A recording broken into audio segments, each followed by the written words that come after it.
Je suis Mathilde Esca, je suis maître de conférence donc en bactériologie médicale à SMBH, donc à la faculté de médecine de l'université Sorbonne Paris Nord.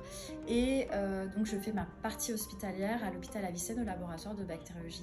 Dans le cadre de mes enseignements de la bactériologie médicale en médecine, j'enseigne aussi aux internes de biologie médicale. Depuis toujours, je me pose des questions sur la façon d'enseigner. J'essaye vraiment de réfléchir à ce que les étudiants reçoivent. Et j'ai constaté globalement que la bactériologie, c'est une discipline qui est difficile à acquérir pour eux.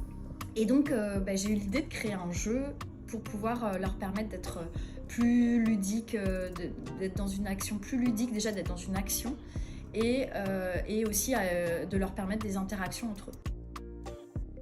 J'ai créé les dessins en mettant des messages clés sur les dessins pour pouvoir permettre à l'étudiant de bien l'aider à fixer ses connaissances et à apprendre. J'ai comparé deux groupes d'étudiants qui suivaient un test avant sur leurs connaissances et après l'utilisation soit du jeu, soit d'un cours classique que je leur faisais, où j'essayais d'être sûre qu'ils avaient les mêmes connaissances qui étaient abordées dans les deux sessions en fait, et qui montrait que l'évolution des connaissances, l'apprentissage, était plus important en utilisant le jeu. Donc un côté positif significatif.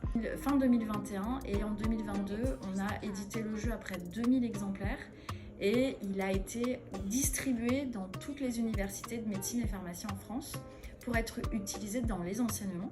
Donc il y a une vraie diffusion qui est en train de s'opérer, ça y est, c'est fini. Une édition en anglais qui a été réalisée et donc il est aussi vendu à l'étranger. Donc là aujourd'hui il y a même, il a été vendu jusqu'au Brésil, en Australie, voilà, il commence à être distribué aussi et vendu dans le monde par la Société française de microbiologie.